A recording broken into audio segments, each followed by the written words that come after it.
یہ وہ وقت تھا جب مکہ کی گلیاں ظلم و ستم کی گواہ تھیں۔ اسلام ابھی نیا نیا پھیلا تھا، اور جو کوئی بھی کلمہ پڑھتا اسے بدترین اذیتوں کا سامنا کرنا پڑتا۔ انہی دنوں میں ایک غلام تھا، سیاہ فام، کمزور جسم کا مالک، مگر دل ایسا مضبوط کہ پہاڑ بھی اس کے سامنے جھک جائیں۔ یہ تھے حضرت بلال حبشی رضی اللہ تعالی عنہ۔ آپ امیہ بن خلف کے غلام تھے جو اسلام کا سخت دشمن تھا۔ جب اسے معلوم ہوا کہ بلال ایمان لا چکے ہیں تو اس کے غصے کی کوئی حد نہ رہی۔ ایک دن اس نے بلال کو بلایا اور کہا، کیا تم نے محمد کے دین کو قبول کر لیا ہے؟ حضرت بلال نے نہایت سکون سے جواب دیا، ہاں، میں ایک اللہ پر ایمان لایا ہوں۔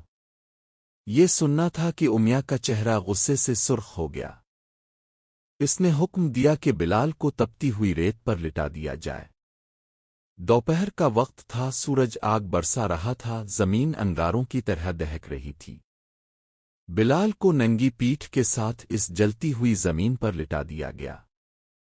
ان کے سینے پر ایک بھاری پتھر رکھ دیا گیا تاکہ وہ ہل نہ سکے۔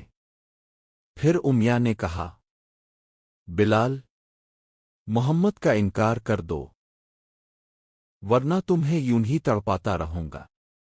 مگر اس اذیت کے عالم میں بھی بلال کے ہونٹوں سے صرف ایک ہی لفظ نکل رہا تھا، احد، احد، اللہ ایک ہے، اللہ ایک ہے۔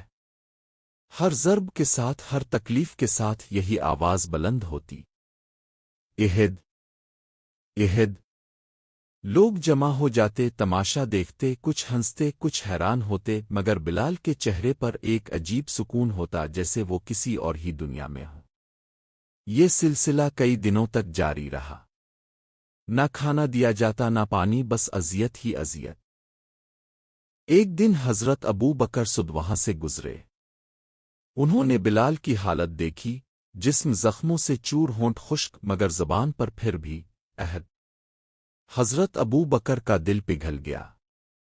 انہوں نے امیہ سے کہا، اس غلام کو میرے ہاتھ بیچ دو۔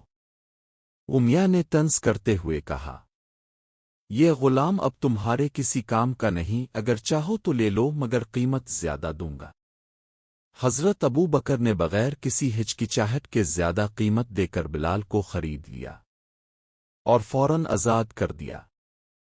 جیسے ہی بلال آزاد ہوئے، ان کی آنکھوں میں آنسو آ گئے۔ انہوں نے کہا، آپ نے مجھے آزاد کر دیا۔ حضرت ابو بکر نے جواب دیا، نہیں بلال، میں نے تمہیں اللہ کے لیے خریدا اور اللہ کے لیے آزاد کیا ہے۔ یہ سن کر بلال کی آنکھوں سے آنسو بہنے لگے۔ وہ آزادی صرف جسم کی نہیں تھی بلکہ روح کی آزادی تھی۔ وقت گزرتا گیا۔ جب مکہ فتح ہوا، وہی بلال جنہیں کبھی پتھروں کے نیچے دبایا جاتا تھا، آج عزت کے مقام پر تھے۔ نبی کریم نے حکم دیا، بلال، کعبہ کی چھت پر چڑھ کر اذان دو۔ وہی بلال جو کبھی غلام تھے، آج کعبہ کے اوپر کھڑے تھے۔ جب انہوں نے اذان دی، اللہ اکبر، اللہ اکبر، تو مکہ کی فضا گونج اٹھی۔ کچھ لوگ یہ منظر دیکھ کر حیران تھے، کچھ کے دل جل رہے تھے، مگر اہل ایمان کی آنکھوں میں آنسو تھے۔